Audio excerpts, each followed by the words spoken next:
2।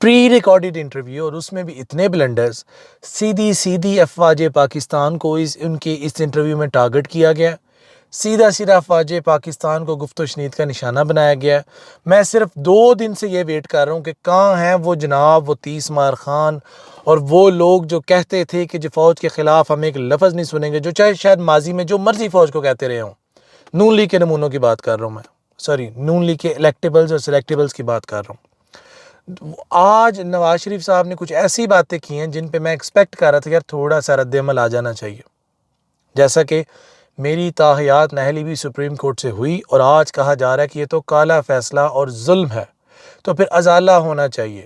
جی آپ پر corruption cases تھے، آپ کے حکامے سامنے آئے، آپ کے معاملات بالکل اور تھے، اور ہاں اس قانون کی تشریح ضرور ہونی چاہیے. عمران خان نے ہمسایہ ممالک کے ساتھ تعلقات خراب کر دیے. جی ہاں، انہوں نے انڈیا کے ساتھ تعلقات خراب کیے. اس کی وجہ آرٹیکل 365 کشمیر کی جو حق آزادی رائے ہے جو معطل ہوا، جو کشمیر کے اندر مسلمانوں کا اسپیشل سٹیٹس ہے جب وہ لیا گیا، کشمیر کے اندر مظالم جب ڈھائے گئے تو انہوں نے جی ہاں تعلقات خراب کیے، اور انہوں نے ساتھ ساتھ مینشن کیا یہ تعلقات تب تک خراب رہیں گے، یہ ٹریڈ تب تک بند رہے گا کہ آپ کے جو پاور پلانٹس کے جو پرزہ جات ہے، جو مشینری تب تک نہیں آئے گی جب تک کشمیر کا مسئلہ حل نہیں ہوگا.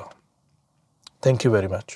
اس کے ساتھ ساتھ ہم نے پاکستان کی وہ خدمات کی ہیں جو کبھی کسی نے نہیں کی. جی ہاں، آپ نے اس ملک کو ایسی دلدل میں دھکیلا جب ملک پاکستان اس دلدل سے باہر آنے کا نام ہی نہیں لے رہا. پھر میاں صاحب فرماتے ہیں مجھ سے انتقام لینے کے لیے پاکستان کا بھٹا بٹھا دیا گیا. میاں صاحب آپ سے کس نے انتقام لیا، ذرا مجھے بتائیں. آپ کی اپنی گورنمنٹ میں عمران خان کی تو اتنی کیپیسٹی نہیں تھی کہ وہ آپ کے خلاف وہ کیس چلا جائے. وہ تو اپنی گورنمنٹ میں رہ کے آپ کو نہیں وہ اچھی طرح سے آپ کی خاطر مدارت کر سکا، آپ کا اتنا انفلوئنس تھا. تو آپ یہ کن کو نشانہ بنا رہے ہیں، کن کو گفت و شنید کی زد میں لے کے آ رہے ہیں، سب جانتے ہیں. اب عوام بچے نہیں رہے.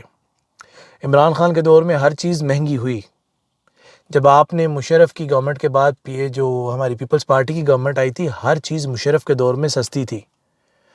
پیپلز پارٹی نے آگ لگائی اور آپ نے جلتی پر آ کر تیل کا کام کیا. ٹھیک ہے، وہ چارٹ میرے پاس موجود ہے، اگر کسی کو بھول ہوگی تو کمنٹ سیکشن میں کر دوں گا. مشرف کے دور میں حالات کیا تھے، زرداری کے دور میں حالات کیا تھے، اور آپ کے دور میں کیا تھا. انفلیمیشن ہو رہی ہے، پوری دنیا جانتی ہے. کووڈ آیا، دیگر اس ملک کے اندر اس دنیا کے اندر پرابلمز آئی ہیں. یہ جو سال ہے 2019 20 21 22 پوری دنیا نے کرائسس میں سفر کیا. آپ برطانیہ میں مقیم ہیں، کیا آپ کو یہاں پہ کرائسس نظر نہیں آ رہے؟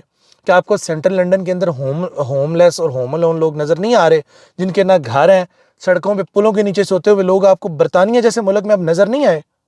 باتیں کر رہے ہیں آپ بڑے مزے سے. اچھا، میرے دور میں عوام خوش اور مطمئن تھے. ہمیں تشتری میں رکھ کر $5 ارب پیش کیے جا رہے تھے، مگر ہم نے کہا ایبسلیوٹلی ناٹ. میاں صاحب، $5 ارب جو آپ کو ملے ہیں نا، وہ مجھے امید ہے آپ نے لے بھی لی ہیں، اور جو آپ کے لنڈن کے اندر ابھی نارتھ لنڈن کے اندر بھی سننے میں آ رہا ہے، یہ سورسز کنفرم نہیں کر پا رہے ابھی، آپ کی ایک بلڈنگ کا انکشاف ہو رہا ہے جو ان قریب میڈیا کی زینت بنے گی. اور جیسے ہی وہ میڈیا کی زینت بنے گی انشاءاللہ وی ول ڈسکس آن دیٹ. لیکن ابھی یہ میتھ ہے، یہ رومرز ہے کہ آپ کا جو ہے لنڈن کے اندر کچھ اور پراپرٹیز بھی ہیں. ایون فیلڈ کو تو ہم بھول جائیں گے. چلیں، خدا کی لاٹھی بے آواز ہے. آپ کے انٹرویو میں ایک بات مجھے بڑی اچھی لگی آپ کی. سب سے پہلے تو آپ نے بولا ہے جب میری بیوی اپنے آخری ایام گن رہی تھی. دیکھیں، ہمدردیاں میری آپ کے ساتھ ضرور ہیں. یہ ایک وہ فعل ہے، کل کو میرے والدین نے، میرے بیوی بچوں نے بھی دنیا سے جانا ہے اور میں نے بھی جانا ہے. ایک انسانی ہمدردی کی بنیاد پر جی آپ کو چھوڑا جا سکتا تھا، ایسے کہا جا سکتا رہا کیسز پھر ہم دیکھ لیں گے، آپ جائیں، آپ اپنی اہلیہ کے ساتھ وقت گزاریں. لیکن آپ مجھے بتائیں، اگر یہ آپ کو حق حاصل ہے تو کیا یہ عام عوام کو بھی یہ فیسلٹی اویلیبل ہے کہ عام عوام کا بھی اگر کوئی پیارا، کوئی چہیتا، لوگوں کے جنازے ہو جاتے ہیں، لوگوں کو جنازے اٹینڈ کرنے کی اجازت نہیں ملتی، اور آپ اعلیٰ عدلیہ سے اور اداروں سے ایکسپیکٹ کر رہے تھے کہ آپ کو جانے دیا جائے؟ پوری دنیا جانتی ہے میاں صاحب آپ نے کرپشن کی ہے، اور آپ مانیں گے آج نہیں تو کل، کبھی نہ کبھی یہ جو غریبوں کی آہیں ہیں، مسکینوں کی آہیں ہیں، جو ظلم و ستم اس عوام کے اوپر ہوئے ہیں، اس ملک پاکستان کے اوپر ہوئے ہیں، یہ رائے گاہ نہیں جائیں گے. اور یہ شاید اسی کی کڑی ہے کہ اپنی والدہ کے جنازے پہ اس کے دونوں بیٹے نہیں آ سکے. آپ کے دونوں قابل بیٹے اس ملک پاکستان کے اندر اپنی سگی ماں کے جنازے پر نہیں آ سکے۔ اس سے بڑی، دیکھیں ہم بھی اوورسیز ہیں، ہم بھی بیرون ملک رہتے ہیں، ہم بھی اپنے پیاروں کو چھوڑ کر یہاں پہ آئے ہیں، اور ہمارے لیے یہ بہت مشکل ہوتا ہے، اور ہم میں سے کئی لوگ ہیں جو مشکل وقت میں اپنی مجبوریوں کے باعث اپنے پیاروں کے آخری جو ہے نا رسومات میں شامل نہیں ہو پاتے، کچھ حالات کے باعث، کچھ مجبوریوں کے باعث اور کچھ سرکمسٹانسز کے باعث۔ لیکن میاں صاحب آپ کے بچوں کے پاس تو پرائیویٹ جیٹس تھے اور وہ تو ڈیڈ باڈیز لے کے آ سکتے تھے، لیکن خیر آپ کے ہی بچے ہیں، کیا کہہ سکتے ہیں ہم۔